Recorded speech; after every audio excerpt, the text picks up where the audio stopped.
in the summer of the year 1054, a star that had never been there before appeared in the eastern sky. And it was so bright that people could read by it, and it did not go away. For 23 days it was visible in full daylight, hanging beside the sun. For nearly 2 years it burned at night. Astronomers in China wrote it down.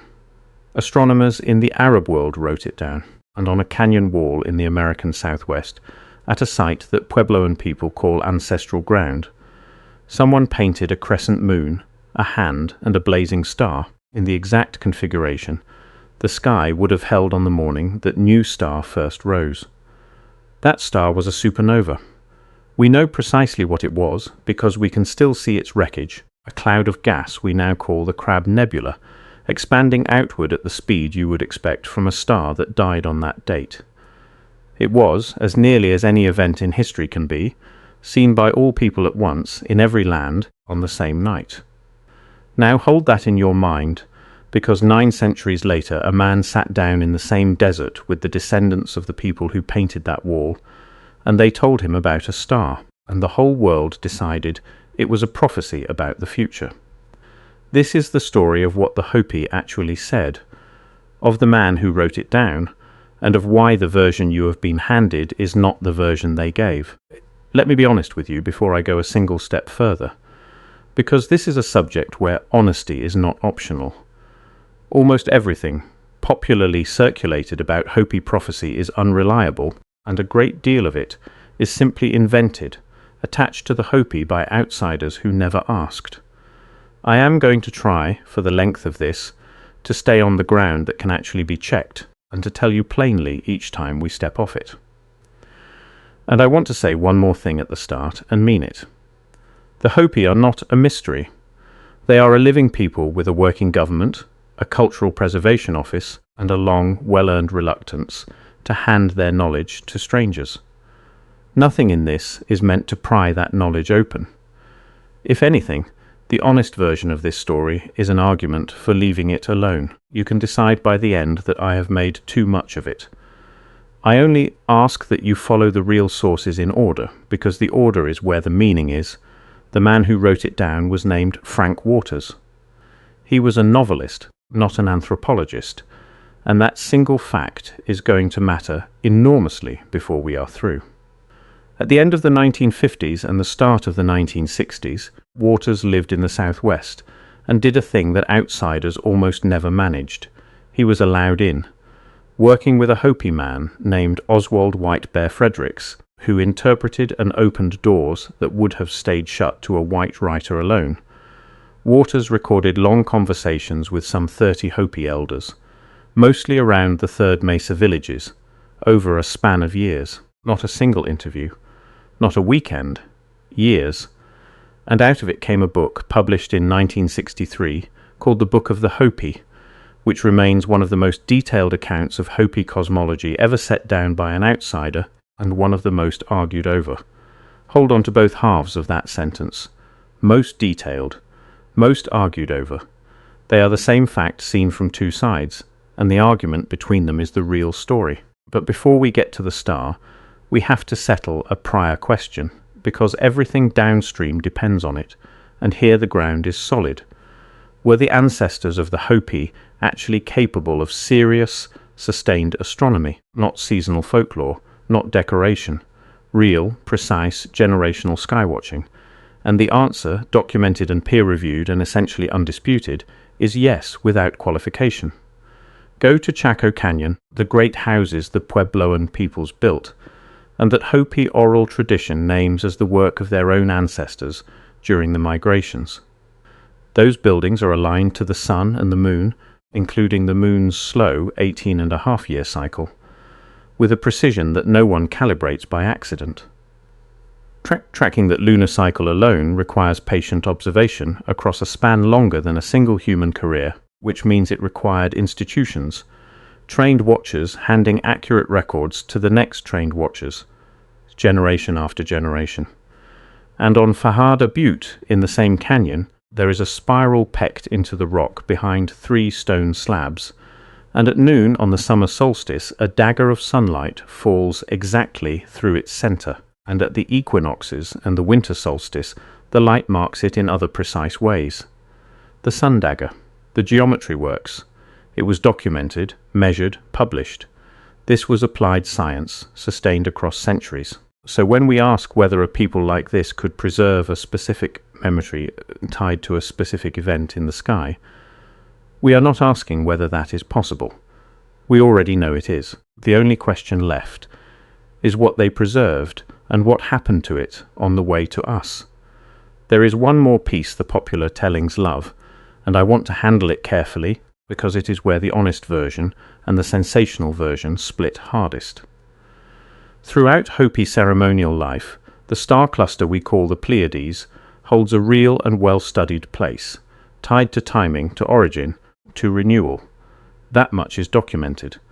And the sensational retellings like to pair it with a striking fact, that thousands of miles away, in the Hopewell earthworks of the Ohio Valley, ornaments turn up worked into 7-point star shapes, and they present this as a hidden link, two unconnected peoples organizing sacred knowledge around the same 7 stars, a convergence the official timeline supposedly cannot explain. And it is a genuinely lovely fact. But I have to be straight with you, because being straight is the whole point of this channel.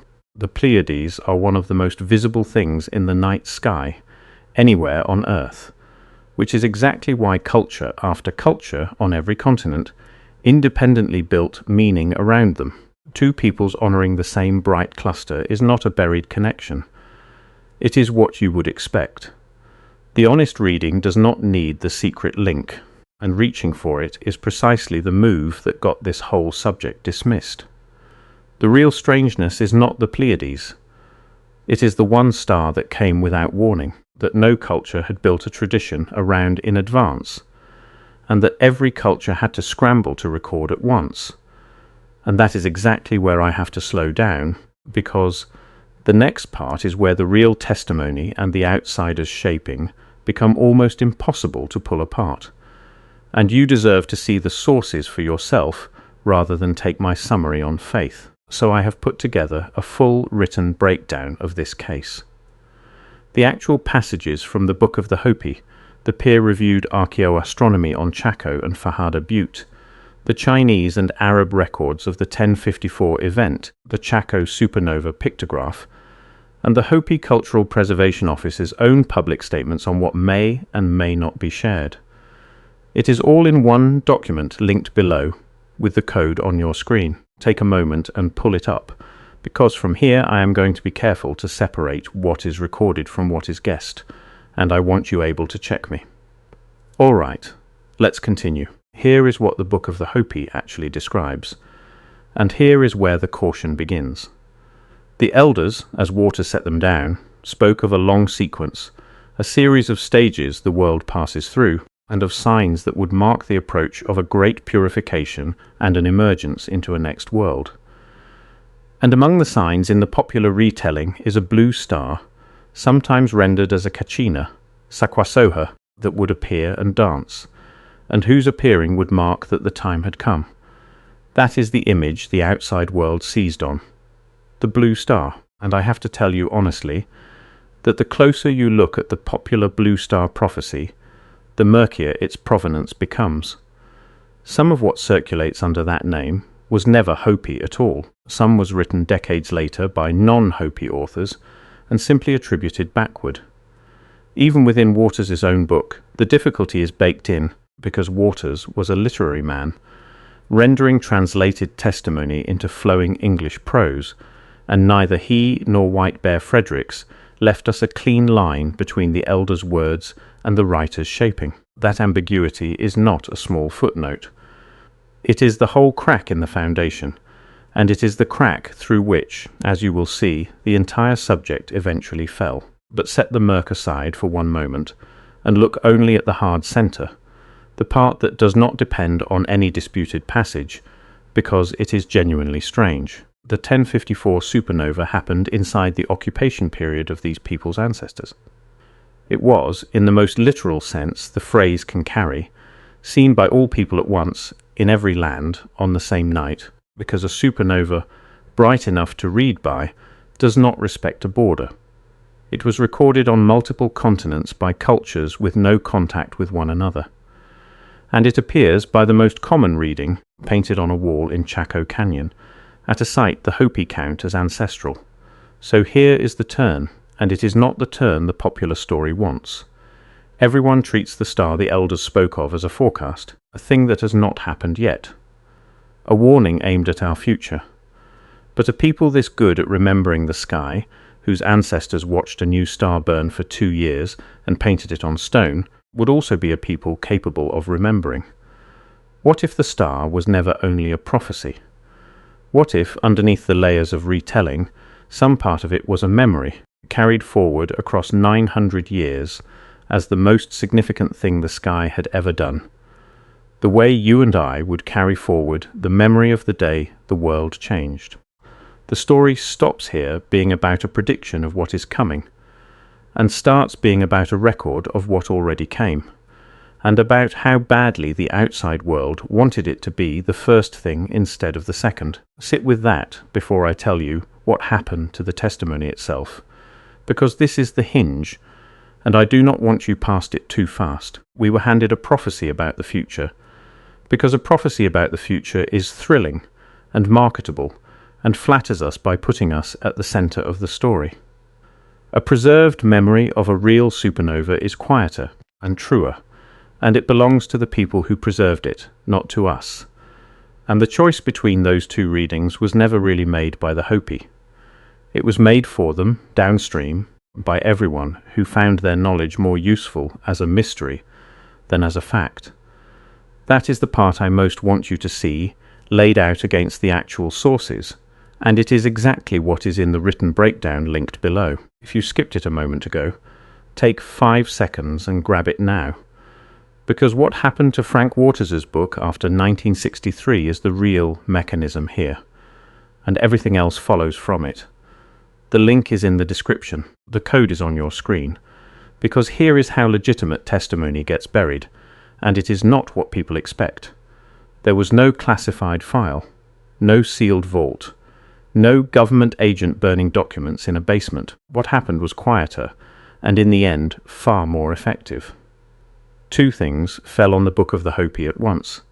First, professional anthropology could not fully trust it, and for a defensible reason, because Waters was a novelist, and the line between the elder's words and his own prose could not be drawn. That gave the discipline a clean and respectable exit. Not this is false, simply this does not meet our standard, which is a different and more permanent kind of dismissal. And, second, at almost the same moment, the book became wildly popular in exactly the circles a careful scholar cannot afford to stand near, the ancient astronaut writers, the lost civilization market. The blue star got folded into stories about visitors from the sky, about star people who came down and left instructions, and once it was wearing that costume, no credentialed researcher could examine it without appearing to endorse the whole carnival around it. The testimony had not changed. The company it kept had become poison, and so it was set aside, not destroyed, set aside, which is the fate that looks most like respect, and functions most like erasure. And this is where the honest version of the story turns its face back toward the Hopi themselves, and where the real refusal lives, because through all of it, the community that actually holds this knowledge has said, consistently, for decades, a single thing. Not confirmation, not denial, restraint. The Hopi Cultural Preservation Office has maintained, in public, that certain knowledge is meant to be kept and transmitted on Hopi terms, in Hopi context, and not extracted, tested, packaged, and sold back stripped of everything that gave it meaning. Outsiders read that silence the way outsiders always do. As evidence there is nothing underneath it.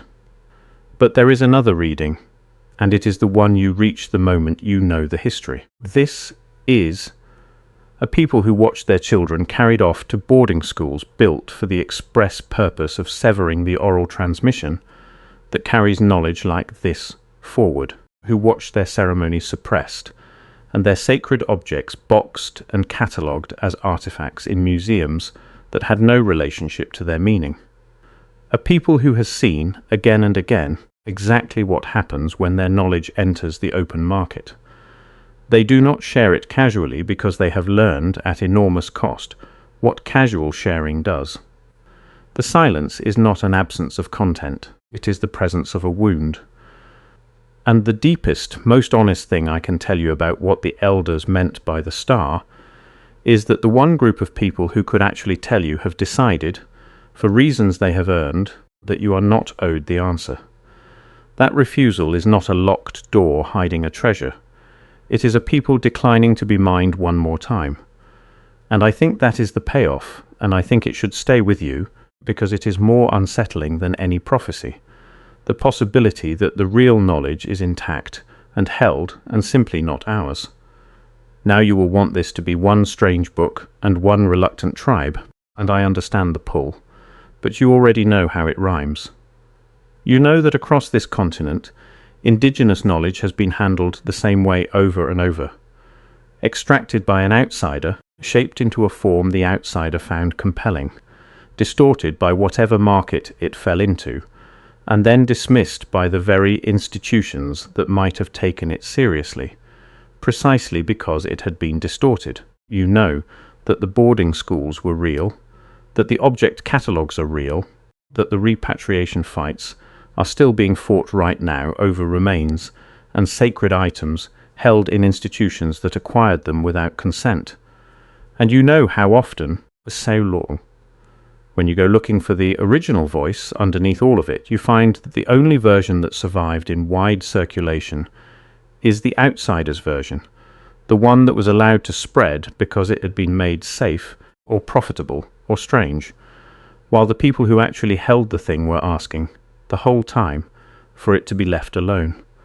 What we have of the Hopi Star, in the end, is not what the Hopi said. It is what Frank Waters wrote, filtered through what the market wanted, dismissed by what the Academy required.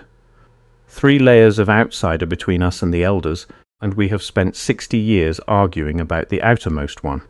Frank Waters died in 1995, an old man, having spent much of his life trying to render the Southwest and its peoples faithfully to a country that mostly wanted them as scenery. Whatever his book got wrong, and it got things wrong, it also preserved something that would otherwise have thinned and gone, and it did so with more care than most. The elders he sat with are gone now too, and what they carried in a system built to outlast any single life, handed down the clan lines the way it had been handed, for longer than anyone outside can measure. The 1054 supernova is still up there. In a sense, its wreckage still expanding, photographable on any clear night through a modest telescope. The pictograph is still on the canyon wall.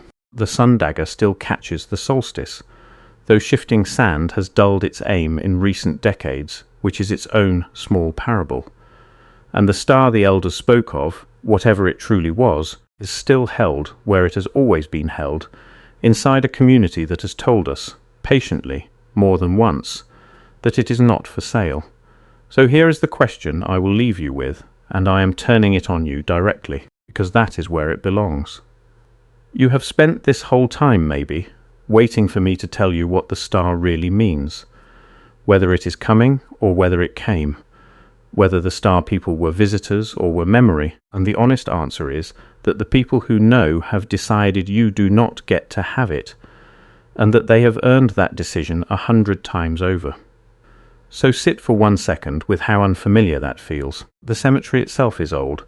How much of the world you were handed came to you as the outsider's version, the one that was allowed to spread, and how rarely you were ever told that the true thing was sitting right there the whole time, intact, held by people who were simply waiting to be asked with respect instead of pried open.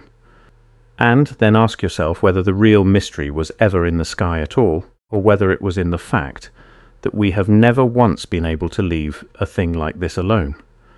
If you want the next one, subscribe, because next week I am going to take you to that painted supernova on the Chaco Canyon wall, and to the 2 other rock art sites across the southwest that seem to record the same night in 1054, and to the careful, unglamorous argument over whether they truly do, Take care of yourself. I'll see you then.